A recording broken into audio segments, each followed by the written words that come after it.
নাহমাদুহু ওয়া নুসাল্লি আলা রাসূলিহিল কারীম।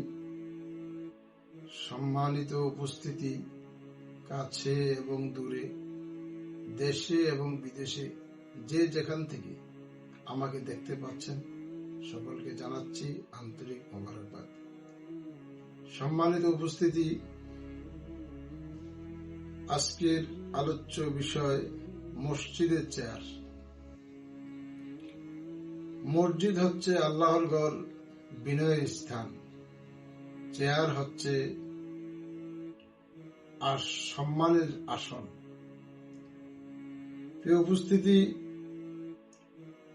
আজকাল আমাদের সমাজে দেখতে পাচ্ছি একদল মুসল্লি যারা অফিস করছেন, ব্যবসার কার্যক্রম পরিচালনা করছেন এবং সারাদিন তার সকল কর্মব্যস্ততা এসে যথাযথভাবে দায়িত্ব পালন করছেন।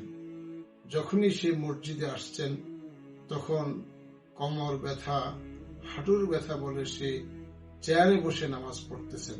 এই নামাজটা হবে কিনা?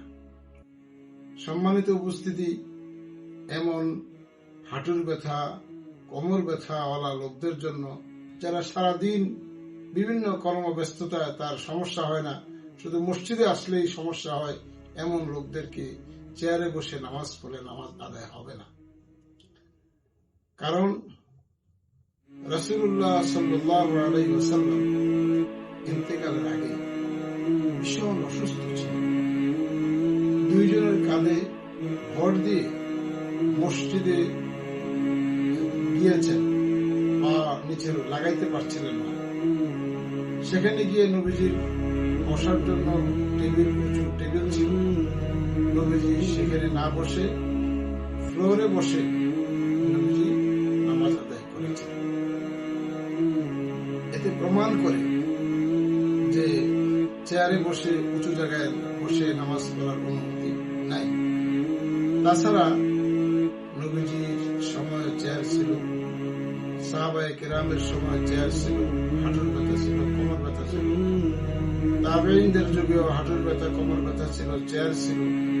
আইম্মে মুজতাহিদিনদের যুগেও একই রকম, এবং মুহাদ্দিসিনদের কেরাম থেকে শুরু করে বিগত 1400 বছর হাঁটুর ব্যথা, কোমর ব্যথা ছিল, চেয়ারও ছিল। কিন্তু কোন সময় কোন মুফতিয়ানে কেরাম চেয়ারে বসে নামাজ পড়ার অনুমোদন দেন নাই। তাছাড়া নামাজের ফরজ হলো 6টি।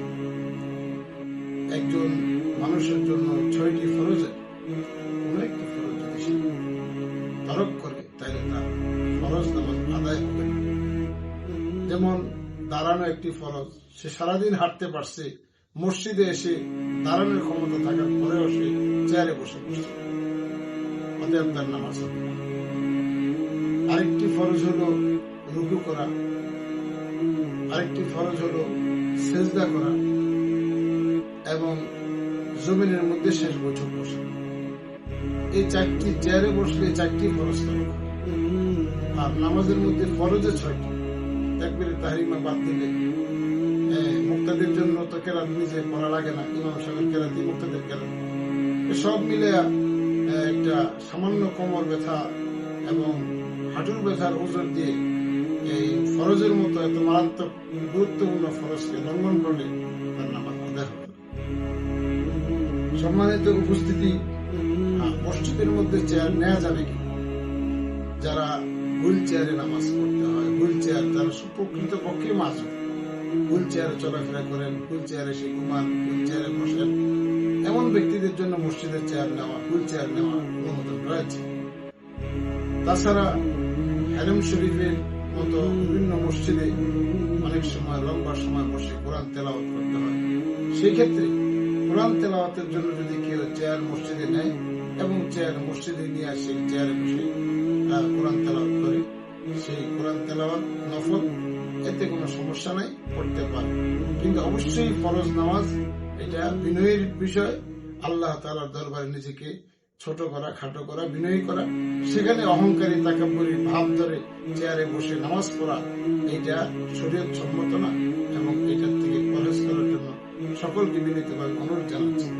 আমি সকলের প্রতি অনুরোধ করব আমি অনেক চেয়ারে বসে নামাজ পড়ার লোকদেরকে আমি তাদেরকে দেখিয়ে দিয়েছি। এরকম শত শত লোক যারা চেয়ারে বসে একসময় নামাজ পড়তো, আলহামদুলিল্লাহ সুম্মা আলহামদুলিল্লাহ আমি তাদেরকে বলে দিয়েছি, এবং এনারা এখন আর চেয়ারে বসে নামাজ পড়া লাগে না। আপনারা প্র্যাকটিস করেন, চেষ্টা করেন, ইনশাআল্লাহ চেয়ারে বসে নামাজ পড়া লাগবে না, নিচে বসেই নামাজ পড়তে পারবেন। আল্লাহ তাআলা আমাদের সবাইকে বুঝার আমল করার তৌফিক দান করেন।